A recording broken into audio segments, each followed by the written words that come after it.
We have a wonderful program for you. It's not a one-fer, it's a twofer. And I am joined first up on stage by Steve Penley. I know many of you have observed his artwork in the back of the room. You've seen him on Fox News. CBS Sunday Morning did a great interview with him. And I know many of you are admirers of his work, but we're delighted you made your way from Atlanta to be here with us. I'm going to ask you to take your microphone. We'll take a seat and just have a short conversation. We get to talk to congressmen from time to time and political figures, but rarely do we get to talk to artists. You don't want to. I'm the only one that you really want to talk to. Well, I know some I'm not folks, even joking. I know some folks here have seen you on Fox, but so much of your work, you've featured presidents, the Statue of Liberty, Coca-Cola being from Atlanta, a lot of Americana and icons, but you've said that you want to be in the part of reconstructing so much of the image of America that's been deconstructed. What do you mean by that, and how do you do that in your work? Well, I mean, it's pretty obvious that politics today and people in general are motivated by it's what I call groupthink. And my friend Andrew Breitbart, that's what he used to talk about all the time, was groupthink. And that's why everything in America is moved by groupthink. And we all are so afraid of being disliked at cocktail parties that we will throw away any values that we have. We'll throw our country out the door just to be invited to parties and to be liked. And, I always find, if I'm in Atlanta Republican events or parties where, you have a bunch of rhinos everywhere, and they... there are none of those folks in this room, oh, yeah, just so you know. That I am more hated and get yelled at more at any Republican event like that than I ever do at a liberal event where everybody knows what I am. Because at least there I'm an oddity that's kind of interesting to have, like a circus pony. But at Republican events, they think they agree with me, and they talk to me as if we were on the same level. And then when they find out I don't believe in public schools or Social Security or anything like that, they're outraged. So. We talked a little bit before, and I said, you can say that in here, and it's going to be okay. Yeah, there's no cameras, right? No, there are no cameras. Okay. Just everybody's phone in this particular room. Yeah. So Steve, tell me, when did you decide or know that you were an artist, and how did you decide to do the kind of work, the bold work that you do? No other marketable skills. It's absolutely true. It's true. It's like the Greek, I can't even remember what it was, so the guy that's got to burn his boats because he wants his guys to go in there and fight. I had to burn my boats, so I was, not the brightest kid growing up, and I was, as I was telling you earlier, I get the maximum out of my abilities. And so I would say that no marketable skills other than drawing pictures. I had no choice, I either made it or starved. You were discovered by someone who came by and saw your drawings and your paintings. So there's some talent here. How did you get from there to having your work? I mean, you're yes, in a lot of offices on Capitol Hill. One of our staffers, John Malcolm, who you all heard from earlier, has 3 of your paintings in his office. He's a big fan. But corporations around the world have your work. How did it take off like that? Well, the guy that discovered me, who became a really close friend afterwards, was a partner at King & Spalding. That's the big law firm in South. And my first commission was doing a painting of the founders, King & Spalding, of this firm, which from the 1800s. And it just snowballed from there. So, I'm the only guy that you'll meet that loves lawyers, politicians, and lobbyists. And all those people are connected to a lot of rich people. And I love rich people. I'm a predator on rich people. Yeah.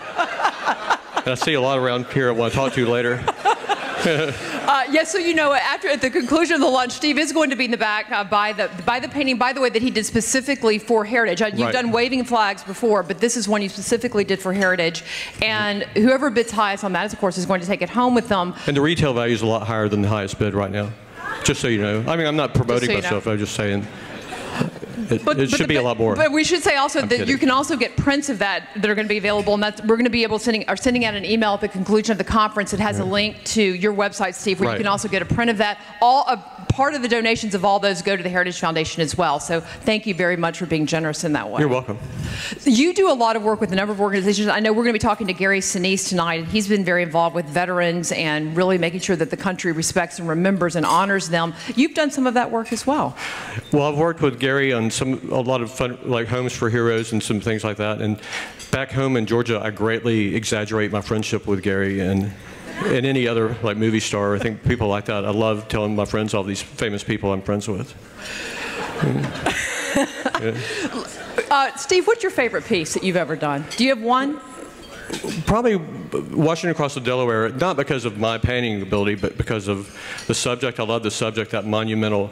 And I always call these kind of the true, in some ways, when I think of the Lincoln Memorial. I was in Tiananmen Square a few years ago, and I was looking at all these monuments, these communist monuments that to me are, it's striking the great effort that went into making these monuments that motivate all these people to do all these things that are all based in such lies.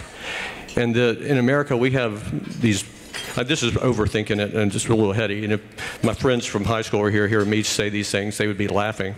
I can't believe they were listening to him, but still, these are thoughts that go through my head sometimes, I mean, fleeting. But I look at these monuments, and I think in America, these monuments represent principles. And we don't always, through like the racial riots and conflicts over the years, and we don't always live up to these principles that our founders laid as the foundation of what became the greatest and most powerful nation in human history.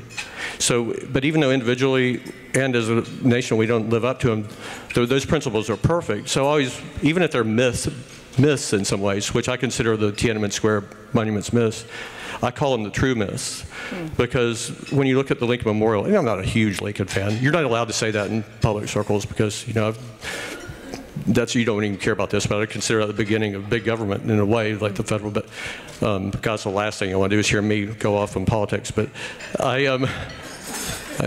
but I do believe in the principles that when you look at that monument, and this sounds ridiculous, I believe in what people think that monument stands for, if that makes sense. And so I do believe in America. I think this is the greatest nation on earth, and I'm kind of jingoistic about it a little bit. And when I wrote that first book I did, another future Pulitzer, I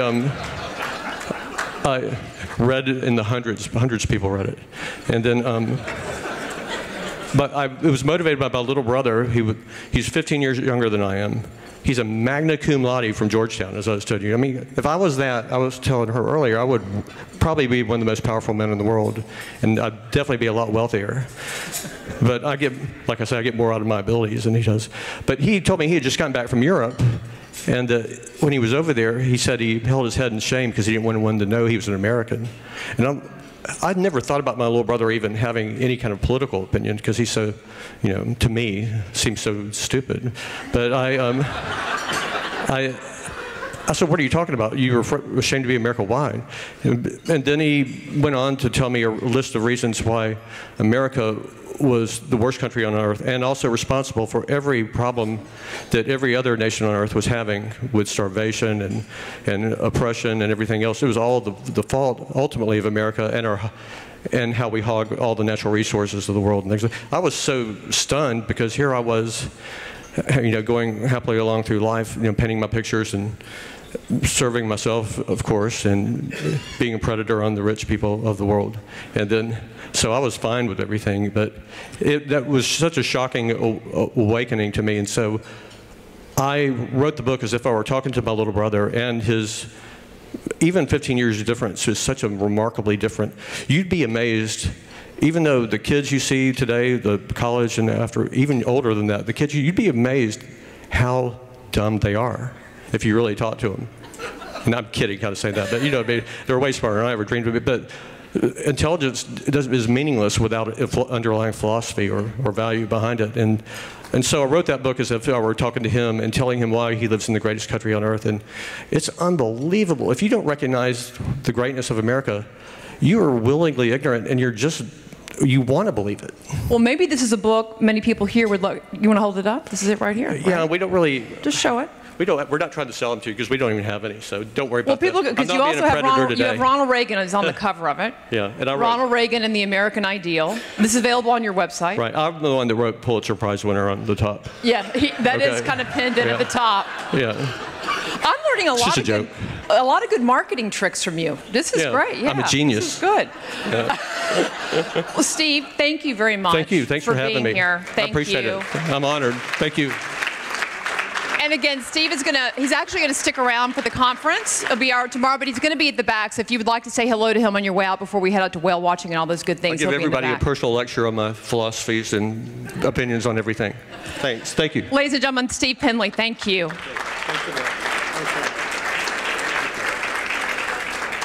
Well, this is one man who truly loves America, and you see it in his work. But our next guest is another man who greatly loves America, and you certainly see it in his work and his passion and his delivery on Fox News. You often have probably run into each other in the green room. They don't talk to me.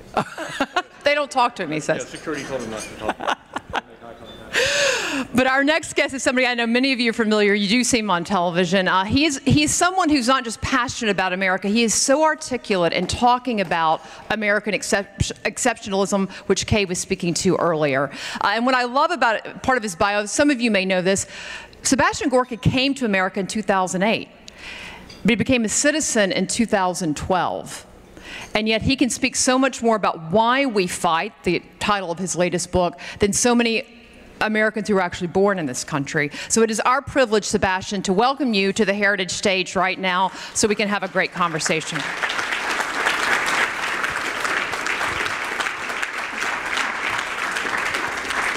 Hello, sir. It's great to be with you again. Let's get started with some breaking news for those who may not know. Before we begin, if I may, congratulations, Ed. Yes. Congratulations, Genevieve. If you haven't seen her interview with Jordan Peterson, you need to see that interview. So go and watch it tonight. And I've never in my life been intimidated as a public speaker until you today, Kay. That lady has a fire in her belly, and we are so excited about you and Heritage. Thank you. Excellent. So you just met, we've been talking about socialism a lot. You just met with the president. Was it last week or earlier this week? It was Tuesday. This week. Okay. Yeah. And you said you all had a conversation about socialism. What was the discussion? Can you share some of that here? So Heritage has very kindly brought copies of my new book, Why We Fight, but thank you. But I'm already planning, or my publisher is insisting I write my third book, and it's about the war for the soul of the United States. It's really about what Kay shared with you, and the president agreed to be interviewed for my book, so we went into the Oval this week and we had a discussion. The first question, I had to ask it because of my personal background. You mentioned my being an immigrant, and I just shared with my old boss, because we hadn't discussed these issues. When you work in the White House, it's a little bit different. I said, as the child of those who suffered as children under fascism and then were persecuted under communism. My father was arrested, was persecuted as a young man, was given a life sentence in a communist jail. It was incredibly powerful for me to hear him address a joint session of Congress. And I actually used the 18-second clip to close my new radio show every Friday. The last thing you'll hear is what the president said to Congress when he said, America will never be a socialist country. And my question to him, the first question I asked him for my book was, did you think as an American born in America that we would ever have to have an American president say that? I mean, really, it's truly stunning. We're all old enough in this room to remember that frosty November night, November the 9th, 1989, where it wasn't GIs, it wasn't British Tommies, it was East Germans. It was the captive nations themselves that dismantled the Berlin Wall on that clear November night. And as a child of the Cold War, as the child of people who had suffered, escaped dictatorship, I don't know about you, but I thought that was it. I mean, I grew up under Maggie. The Gipper was a hero to me, and I thought, that's it. We have driven a stake through the heart of Karl Marx's ideology, which killed over 100 million human beings. And right now, Genevieve, it's as if none of it happened. None of it. Heritage is the most important organization in terms of vouchsafing our republic. But there's a small one called the Victims of Communism Memorial Foundation that does a massive poll every year, a YouGov poll. Marion Smith is a director out of DC. And they have a gala each year where they announce the findings of the poll. Last year's poll found that 52% of American millennials, 52, would prefer to live in a socialist or communist America. That is the challenge for us today, ladies and gentlemen, and it is a huge challenge. When you talk to the president about this, I mean, clearly he understands it, or he wouldn't have said what he said in the State of the Union. How does he see taking that on from a policy perspective, and even going to the next election cycle? Do you see this being kind of forming his, I don't know, the way he thinks about his next run? Well, look, I think it's massively important who his wife is. People forget who his wife is. This is a woman who lived under communism. I was born the child of refugees, luckily, who made it out to the West. But she lived it. Melania lived in a communist Yugoslavia. So I think that has to inform the president. When it comes to the next year and a half, the next 6 years of the president's end of his first and second term, look, I don't want to be trite. I don't want to lull ourselves into a sense of false security. But as long as the Green New Deal, as long as AOC, as long as these people are out there, we have a chance. We mustn't take anything for granted, but we have a chance. Because let's remind ourselves what that plan discusses.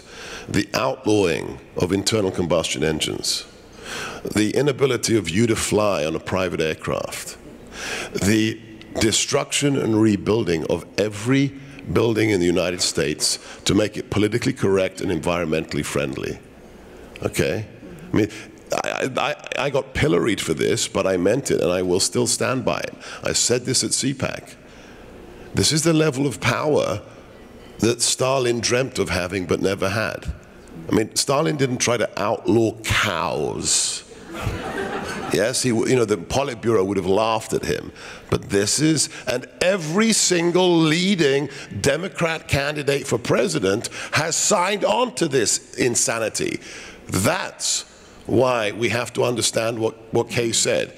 There is a precipice, and we are heading for the precipice, and we have to pull that emergency brake, and it is up to us to make sure that emergency brake functions, because we are back right at it's as if Karl Marx were alive today and it's 1848 and he's just about to release Das Kapital. It's as if the Cold War never happened.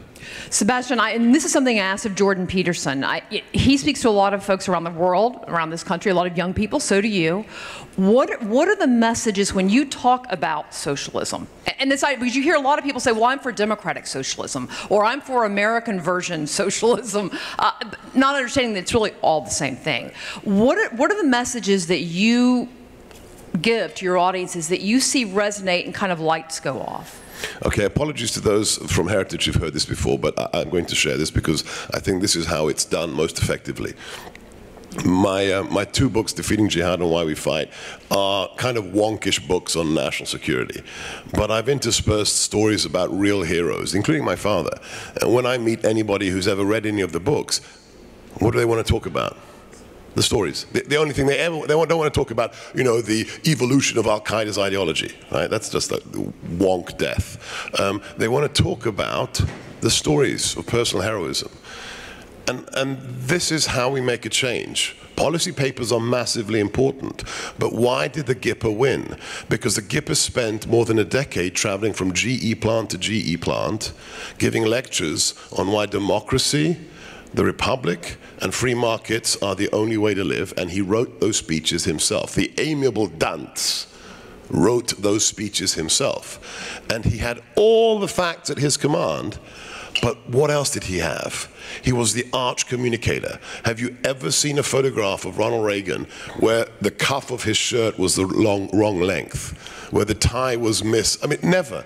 Because of his Hollywood background, he had the facts, and he had the emotional communication skill combined.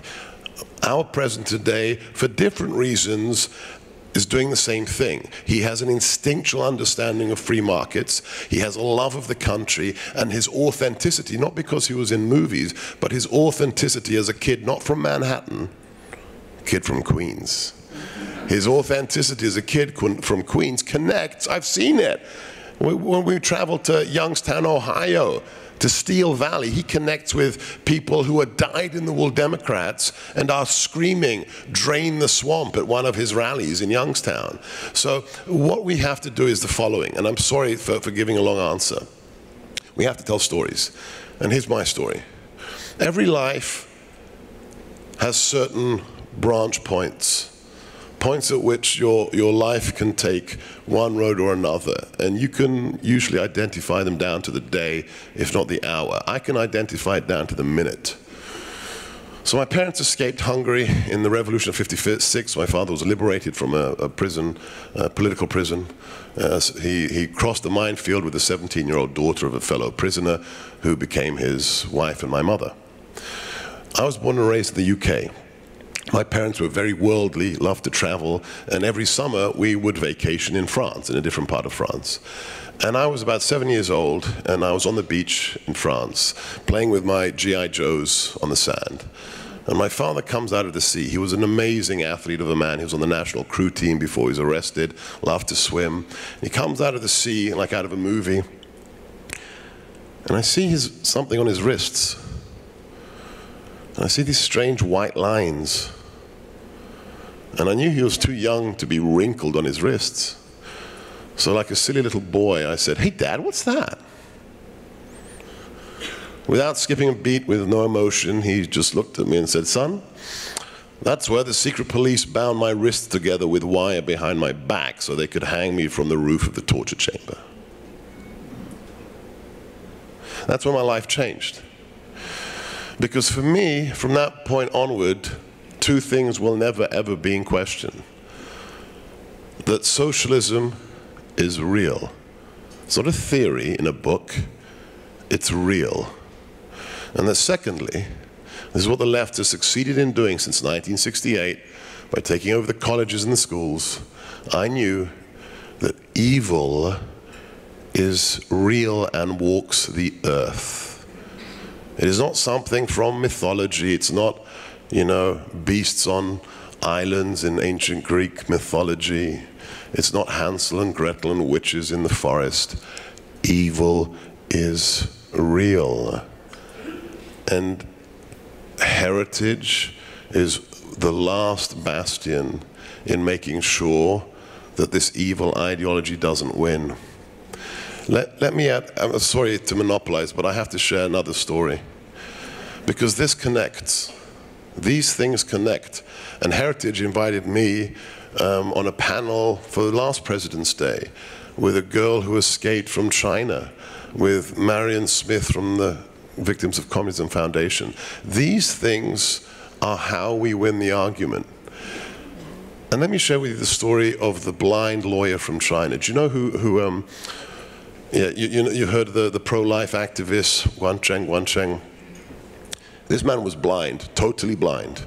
And he was a pro-life activist who was trying to stop the regime from killing girls in utero because they were female. And he was under house arrest. And he decided, I have to get out of here. I'm going to get killed. This man, blind and alone, climbed onto the roof of his house. He was under house arrest, the agents outside, ended up from his rural village walking and hitchhiking to Beijing as a blind man to escape. Now here's the question for all of you.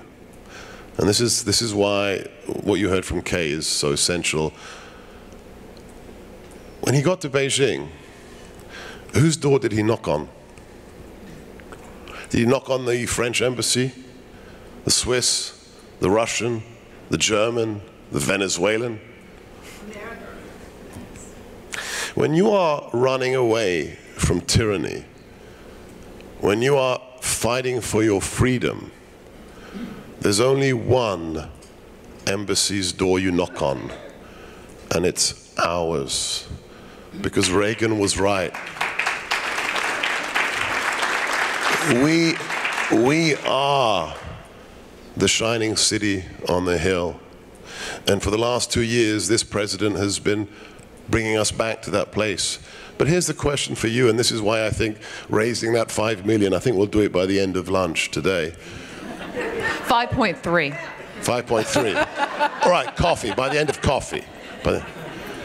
Seriously, if we don't exist, that's it.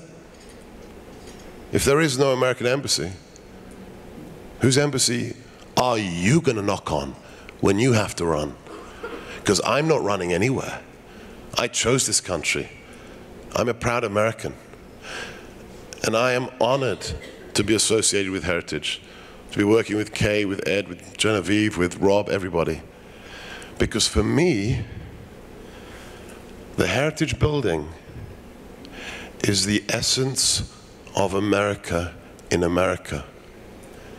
It is the embassy of America in DC.